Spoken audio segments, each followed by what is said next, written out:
Bonjour, bonjour. Aujourd'hui, je suis ravie d'accueillir André Jordan. Alors, André, vous êtes avec nous avec cette journée un peu moins ensoleillée que d'habitude, mais j'aimerais que vous me parliez un peu de vous. Je sais que vous êtes ancien enseignant, docteur en sciences ancien instituteur, d'accord. Professeur, Ouais. animateur de banlieue. Après, pendant 30 ans, j'ai dirigé un laboratoire de recherche sur apprendre, sur les formations. D'accord. Ouais. À Genève. Vous étiez à Lambesc, à Aix, non? Je suis intervenu plusieurs fois à Lambesc, la formation continue de votre université. Ok. Ben, j'ai pas eu la chance de vous rencontrer à cette époque-là. Mais j'ai fait mes études aussi là-bas. J'ai fait mon master en sciences de l'éducation. Samedi 20 avril, vous allez venir nous voir et on est vraiment très très content de vous recevoir. Et j'avais une première question. C'était bon, on met toujours l'accent sur apprendre, mais pourquoi il faut mettre l'accent sur apprendre en fait? En quoi est-ce intéressant en fait? Trop souvent, que ce soit à l'école ou en formation, encore plus en formation, on pense qu'il suffit d'enseigner pour faire apprendre. Malheureusement, les deux phénomènes ne sont pas corollaires, si vous voulez. Plus on enseigne parfois, plus on ennuie, plus on détruit le désir d'apprendre. Et c'est pas forcément en disant, en transmettant qu'automatiquement le message passe sur l'autre. Qu'il y a un système de pensée différent, qu'il y a des références différentes, qu'il y a une culture différente, vous voyez. Ouais. Et ce que veut dire apprendre et quels sont les processus sur lesquels repose apprendre. Alors justement, pour vous, c'est quoi apprendre? Apprendre, c'est pas seulement mémoriser. Très souvent, on croit que apprendre, c'est simplement mémoriser. C'est-à-dire engranger des connaissances que l'autre nous a données. Apprendre, en réalité, c'est d'abord comprendre. Bon, il est vrai qu'à l'université, on peut très bien réussir des examens sans forcément comprendre. On peut simplement strictement mémoriser. Moi, par exemple, j'ai jamais rien compris en l'entropie quand j'étais étudiant de sciences, mais j'ai réussi, j'avais appris les rituels qu'il fallait pour réussir les examens, vous voyez. Mais réellement, si on veut vraiment apprendre et que l'apprentissage se maintienne et se déroule, soit réutilisable dans la vie courante ensuite, il est important de comprendre. Mais une fois qu'on a compris, ça suffit pas encore. Il suffit pas de le mémoriser. Et il faut ensuite le réutiliser. C'est-à-dire, il faut le mobiliser dans la vie courante. Donc il faudrait à ce moment-là l'appliquer dans des situations qui sont très différentes de celles où on a appris. Or malheureusement en formation ou à l'école, très souvent les exercices qu'on propose, ces exercices sont proches. En réalité, apprendre, on réutilise le savoir dans des conditions et des contextes autres. Et oui, en fait, vous faites la distinction entre le technicien qui a compris comment mémoriser et répéter ce qu'on lui a dit de répéter, et celui qui en fait est capable de transposer son savoir sur d'autres situations. C'est ça en fait. Normalement anticipé, parce que parfois, notamment dans la technique, dans les professions, on est obligé très souvent de créer maintenant. On n'est plus automatique, on n'est plus dans le baveurisme, on n'est plus dans le conditionnement. Il faut très souvent trouver des situations nouvelles. Et pour ça, il faut avoir compris le principe pour pouvoir éventuellement anticiper. Oui. Aussi, apprendre, donc en fait, comment vous pensez pouvoir motiver un public à apprendre en fait? Qu'est-ce qui fait que je vais être motivé pour apprendre? Comment vous allez faire pour me motiver pour apprendre? On peut pas une motivation indirecte, une motivation directe. On peut être motivé indirectement parce qu'on sait que ce qu'on va apprendre va nous servir à être un plus, par exemple. Dans un métier, par exemple. Augmenter son salaire, augmenter sa profession, prendre un grade plus supérieur. Ça, c'est la motivation indirecte. Mais après, il y a des motivations directes. Et là, c'est fonction de qui on est. Et là, c'est quelque chose qui est pas simple. On apprend, on a le désir d'apprendre, justement, si on est face à différents paramètres. Bon, le plus ancien, évidemment, c'est les besoins. Si on a besoin de manger, si on a besoin de se protéger, on va faire tout l'effort pour apprendre. Aujourd'hui, c'est malheureusement plus toujours le cas, et heureusement aussi. Donc, pour se motiver, très souvent, il faut avoir du sens. Mais en même temps aussi, et c'est des choses qu'on ne développe pas suffisamment encore, on commence un petit peu en formation, c'est essayer de réfléchir sur le projet de vivre, le projet d'être. le projet de se mettre en perspective, si vous voulez. Donc là, il faudrait, dans l'apprentissage, introduire des moments où on travaille sur soi. Le travail sur la personne, souvent, est un moteur pour aussi apprendre. Ensuite, d'autres éléments qui interviennent toujours dans la motivation, il y a le plaisir. Moi, personnellement, j'aime bien apprendre par plaisir. Mais certaines personnes ont besoin du bonheur, de la joie. Et s'ils ne trouvent pas du bonheur, de la joie, malheureusement, ils ne veulent pas apprendre. Et malheureusement aussi, dans certains métiers, c'est pas facile de trouver du bonheur, de la joie. Ensuite, il y a d'autres éléments. C'est un phénomène très complexe. Autres éléments importants qui interviennent dans le désir d'apprendre, c'est le sentiment d'autonomie. On apprend mieux, on a plus de désir d'apprendre si on se sent libre de l'apprendre, de le faire. Si on est contraint, et puis bien sûr, un élément qui participe aussi de la personnalité, c'est l'estime de soi. Si on n'a pas soi, on estime de soi, on n'est pas motivé, vous voyez. Alors, c'est cette espèce de cocktail qu'il faut mettre en place, qui est pas évident à mettre en place en formation, pour essayer de créer ce désir. Bon, historiquement, on parle de motivation. Moi, j'aime pas trop le mot motivation parce qu'il est très connoté au terrorisme. Je préfère parler de désir. On va utiliser le mot ancien du XVIIIe siècle, la libido siendi, le désir de savoir. D'accord. Oui, ok. Alors, cette espèce de cocktail va créer, si vous voulez, un moteur. Et si elle a réussi, après, c'est un cercle vertueux. Plus on réussit, Et oui, c'est la réussite qui donne envie de continuer et de poursuivre, en fait. Et là, vous évoquez un point important, c'est qu'en fait, vous dites, oui, il faut aussi avoir confiance en soi, etc. Mais est-ce que, alors bon, à l'école, j'ai pas l'impression qu'on développe vraiment ça, quoi. Enfin, c'est peut-être en formation. Ouais, on le perd, ça, même, ouais. Et quand on la perd à cause des mauvaises notes, à cause des fautes. Alors que ce sont des outils pour apprendre. Et oui, La faute, c'est pas, il faut la dédramatiser, si vous voulez. C'est un outil sur lequel ça peut tuer, c'est l'erreur sur lequel ça peut tuer pour dépasser les difficultés. Et là, on parle de formation. À l'école, il faut sortir du rituel habituel. Le cours, après le cours, on fait une interrogation, on correspond à les copies, il fait quelques commentaires et il passe à autre chose. Et oui, on revient pas dessus, L'erreur doit être travaillée. Et là, il faudrait pouvoir repasser les épreuves, si vous voulez. Bon, et en formation, ça doit être aussi la même chose. Il faudrait pouvoir utiliser l'erreur comme un outil pour voir où en est la personne et voir comment on peut l'accompagner ensuite à dépasser ses erreurs. Et depuis Ce qui est compliqué, c'est sur une formation longue, on peut se le permettre, mais sur une formation courte, c'est plus difficile, effectivement. Tout à fait, mais là, il faut repartir sur formation. Et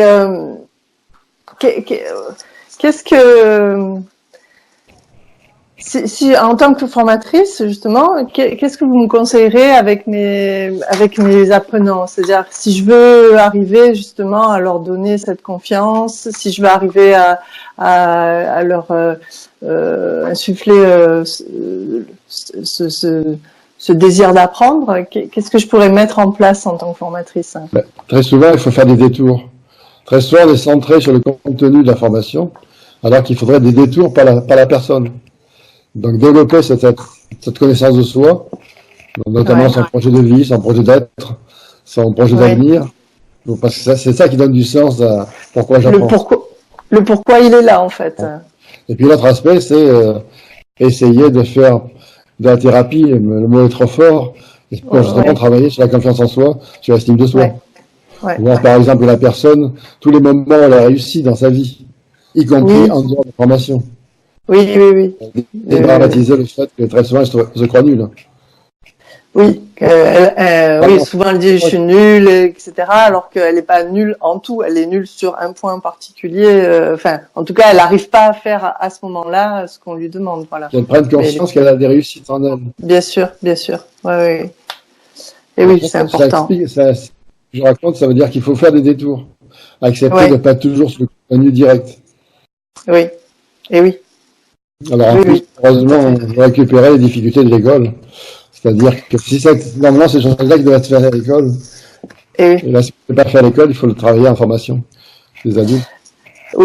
souvent j'ai remarqué, chez mes apprenants, il faut que je suis parfois obligée justement de faire ce détour-là, et souvent il y en a qui sont même profondément blessés et qui veulent même plus apprendre, ou qui ont peur même d'apprendre. Et c'est dommage. Ouais. C'est ce qu'ils vous disent, j'ai pas appris à l'école, c'est pas à 50 ans, à 40 ans, je commence à apprendre. Oui. Alors qu'on peut là, apprendre. C'est le travail, quoi. Ouais. Alors qu'on peut apprendre tout âge. Bien sûr. Ouais. Alors après, il faut le faire de façon discrète, il faut le faire de façon indirecte, il faut le faire de façon imagée. Ce qui est facile à faire, c'est les jeux de rôle, par exemple. Les jeux de rôle, oui, effectivement, oui. Et justement, et le groupe le groupe parce que justement dans une formation, on peut avoir des groupes qu'on peut faire coopérer justement. Et qu'est-ce que vous faites avec le groupe? Enfin, qu'est-ce qu'on peut faire justement? Alors les jeux de rôle, qu'est-ce qu'on peut faire d'autre? Alors nous utilisons par exemple des choses vraiment très diverses, par exemple le théâtre, l'art. Ah oui, l'art, ouais. Et comme des prétextes, c'est-à-dire du théâtre, c'est un prétexte pour faire parler de la personne, si vous voulez. Donc ça marche pour les formations de gens un peu intello. Si vous avez des gens de niveau facile, classique, alors là, faites plutôt du jardinage. D'accord. Du bricolage.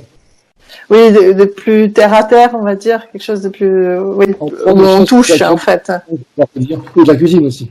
Ou de la cuisine, oui. Uniquement comme prétexte. Pendant que la cuisine, ou le bricolage, ou du jardinage, ils parlent d'eux-mêmes. Et on les pousse à parler d'eux-mêmes. D'accord. Et à prendre conscience que dans certains domaines qui n'est pas le domaine de la formation, ils peuvent y réussir. Ils ont déjà des stratégies. Ils ont des réussites, oui. Comment on peut transposer ensuite par rapport au contenu technique, infirmier, je sais pas si des infirmiers par exemple, ou des paramédicaux, oui. Ouais. Et sinon, je vous ai, alors j'ai vu que vous parliez aussi d'un modèle allostérique. Est-ce que vous pouvez nous en dire un peu plus sur ce modèle? Pas de mots grossiers. Je dis des vilains mots, là. Pour montrer la complexité de ce que c'est qu'apprendre. Parce que tout est paradoxal dans apprendre. On apprend avec qui on est, ce qu'on est déjà, ses propres conceptions, en même temps, il faut faire contre. On apprend, il faut du plaisir, un temps de l'effort, vous voyez. On n'a pas, pour apprendre, il faut être perturbé et maîtrisé. Et donc, tout est paradoxal dans apprendre. Et donc, pour faire comprendre ces paradoxes, j'avais utilisé, il y a maintenant 20 ans, même 30 ans, une métaphore qui vient de mon premier livre qui est de la recherche. C'est des protéines allostériques. Je ne sais pas si vous connaissez les protéines allostériques. Non, dites-moi. Pour vous, elles sont importantes. C'est l'hémoglobine, par exemple. D'accord. L'hémoglobine, la substance dans le sang qui récupère l'oxygène, c'est une protéine allostérique. Alors, qu'est-ce qu'elles ont, ces protéines? C'est que si vous agissez directement sur elles, elles se cassent. Elles ne bougeront pas. Si vous voulez les faire bouger, il faut changer les conditions de l'environnement. Et à ce moment-là, elles se transforment, si vous voulez. C'est pareil pour apprendre. Si vous agissez directement sur la personne, très souvent, elle se bloque. Et donc, ce que vous pouvez faire, c'est créer un environnement qui va la inciter, la motiver, lui fournir les éléments pour pouvoir se transformer. La deuxième raison de cette métaphore, c'est le fait que cette protéine, c'est une suite d'acides aminés, des éléments qui fabriquent la protéine. Mais ce qui fait ses propriétés, c'est pas la suite des acides aminés, c'est les liens entre les chaînes. Et pour apprendre, c'est pareil. Apprendre, c'est pas la suite des informations qui est importante, c'est les liens que vous faites entre les données, si vous voulez. Voilà. Effectivement. Donc, c'est j'ai utilisé il y a bien longtemps maintenant. Et depuis, on me dit que je suis le papa de la pédagogie allostérique, c'est pour ça. D'accord. Ok. Ce qui est important de retenir, par contre, c'est qu'aujourd'hui, il faut dépasser la transmission et il faut dépasser le constructivisme, si vous voulez. Oui. Parce que dans la phase la plus importante, c'est la déconstruction. Il faut démonter ce qu'on connaît déjà, ce qui n'est pas évident. Non, c'est pas facile. Pour construire autre chose. Et donc, c'est ce paradoxe-là, en plus, qu'il faut mettre en place, déconstruire pour construire. Et en réalité, on construit parce qu'on déconstruit autre chose, mais surtout, on lâche sa première conception, sa première orientation. Si on a construit autre chose, cette chose-là est efficace et opératoire, si vous voulez. On ne lâche pas. Et on reste sur les premières idées, si vous voulez. Ouais. Et j'ai vu d'ailleurs, vous n'utilisez pas, mais vous faites exprès, puisque j'ai vu que vous n'aimiez pas le mot représentation, en fait. Vous utilisez... Je préfère le mot conception et représentation. Le mot représentation est très connoté. Je ne sais pas si vous avez fait un peu de psychologie. Oui. On n'a pas la même notion en psychosocial, en psycho-expérimental. Oui, c'est exact. Donc, on a préféré utiliser un terme un peu plus neutre qui est celui de conception. Conception, oui. C'est l'idée qu'on se fait du monde, c'est la façon de raisonner par rapport au monde, si vous voulez. Ouais. Voilà. Et qui est proche du mot concept, puisque le but d'apprendre, c'est développer dans sa tête des concepts. Développer des concepts, oui. Et si vous utilisez le mot représentation, ça ne me gêne pas du tout. Ok, d'accord. Mais oui, vous avez raison. Représentation, ça peut avoir plusieurs significations selon dans quel domaine on regarde, effectivement. Ça a beaucoup été utilisé en psychanalyse aussi. C'était largement utilisé. Ce qui fait qu'un mot qui est très utilisé n'a plus de sens après. C'est exact. On s'y perd. Donc le mot conception est jeune et un peu plus efficace. On l'utilise au temps qui s'affaiblisse. Ok. Et donc, on va vous rencontrer samedi 20 avril. Et justement, quel outil, sans nous dévoiler ce que vous allez nous raconter, mais quel outil vous pensez essentiel à nous transmettre, ou en tout cas, qu'est-ce qui est essentiel pour vous? Enfin, si on devait retenir une chose. L'essentiel pour moi, c'est transformer une représentation des formateurs ou des formés, c'est de penser qu'il y a une bonne réponse, qu'il y a une bonne solution. D'accord. Malheureusement, apprendre, c'est trop complexe pour passer par une seule solution. Il faut jongler les différents modèles, si vous voulez. Oui. Donc là, je parlerai de différents modèles qui existent, le modèle Transbc, bien sûr, le modèle imitatif, qu'on utilise beaucoup en formation et qu'on peut travailler aussi, le modèle behavioriste, avec ses limites, le modèle constructiviste et le modèle holostérique, si vous voulez. Donc, suivant la situation, l'un des modèles est plus adapté. Si votre public a les mêmes cas de référence que vous, la même façon que vous raisonnez que vous pouvez continuer de faire du transmissif, passe pas de problème. Mais c'est pas ça, malheureusement, très souvent est très éloigné du projet d'information. On est obligé de faire du behaviorisme, soit plutôt de l'hostérie. Et il y a une vision qu'il faut dépasser, parce que quand le transmissif ne marche pas aujourd'hui, très souvent en formation, on fait du constructif. On fait du constructivisme. On fait un travail de groupe, on fait des projets, etc. Ça motive un petit peu plus que le transmissif, mais malheureusement, c'est des grosses limites. Et j'essaierai de vous montrer les limites que ça peut avoir dans la formation.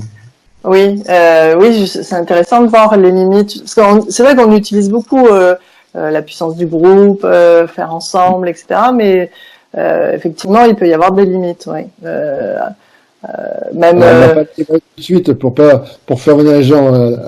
Oui, on va pas tout dire de suite. Effectivement, ça a ses limites. Et en particulier, moi je vois au début les personnes peut-être ont du mal à se mettre dans le constructivisme, mais après elles en ont marre aussi de le faire tout le temps aussi. Donc ça peut être un frein aussi. C'est ça de convaincre le groupe qu'il n'y a pas un bon modèle, il faut jongler les modèles. Et pour ça, il faut avoir des outils, notamment connaître où est le public, leur conception, les obstacles qu'ils risquent de rencontrer, et puis avoir des ressources, une foule d'idées possibles qui peuvent marcher sur certains et pas sur d'autres. Et là, il faut aussi pouvoir jongler les différentes ressources. Et c'est là que vous allez pouvoir nous aider. Parce que justement, vous allez pouvoir C'est pour ça qu'il faut être créatif. Voilà. Vous allez pouvoir nous conseiller, nous aider sur comment utiliser ces outils et en tout cas, quel outil utiliser à quel bon moment, en fait. C'est ça surtout, en fait. Tout à fait. C'est pas l'outil l'important, c'est à quel moment on l'utilise. Pour quel public. Pour quel public, et oui. Ok. C'est super, on se languit de vous rencontrer. Samedi 20 avril, donc on sera sur Montréal-les-Avignon. On vous accueillera et on fera aussi donc une partie où vous allez nous expliquer donc tout ça en détail et aussi des ateliers où on va pouvoir en tout cas mettre en pratique et tester ce dont vous nous avez parlé. En général, on a souvent des formateurs, des formatrices qui qui sont sur des métiers en fait, ou métiers pour apprendre la cuisine, pour apprendre le jardinage, pour apprendre le métier de formateur, ou alors dans l'accompagnement aussi. Il y a beaucoup aussi dans l'accompagnement. On a aussi des enseignants qui aiment bien être à la pointe de ce qui se fait et qui aiment bien rechercher et avancer. Donc voilà, on a un peu de tout type de public. Voilà. Alors là, la petite expérience que j'ai, c'est que ça varie suivant les publics. Certains aiment bien travailler de façon interdisciplinaire pour pouvoir se confronter par des métiers. Mais d'autres sont plus pragmatiques et veulent travailler au contraire dans la profession elle-même. Alors, je ne sais pas ce que vous avez choisi. Ben, on va voir, ça va dépendre. Les deux cas possibles. Ok, ben même peut-être utiliser les deux cas, selon les profils qu'on aura, les personnes qui viendront. Pour que ce soit intéressant pour tous et riche pour tous en fait. Oui, ben vous allez nous permettre justement d'identifier les obstacles majeurs en fait qu'on peut rencontrer dans une formation. Vous allez pouvoir nous donner des outils, mais des outils justement à appliquer au bon moment, à bon escient, c'est ça, si j'ai bien compris.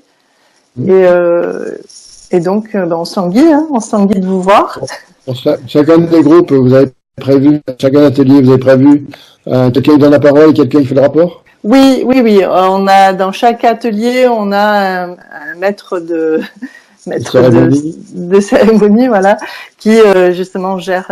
Et un rapporteur. Un rapporteur, oui. Alors le matin, dès 8h30, on ouvre pour ceux qui veulent prendre le petit déjeuner. Voilà, mais pour vous, vous commencez pas avant 9h, 9h15, 9h30, quelque chose comme ça, le temps que les gens s'installent. Vous verrez, j'entrecoupe mon intervention par des petits exercices, vous verrez, pour le matin. D'accord, ben c'est super. L'atelier l'après-midi. Super. Pendant l'intervention, il y aura aussi des moments qui seront obligés de causer entre eux. Ben c'est super. Pas du frontal pendant 3 heures. Super, ben c'est génial, c'est super, c'est ce qu'on aime.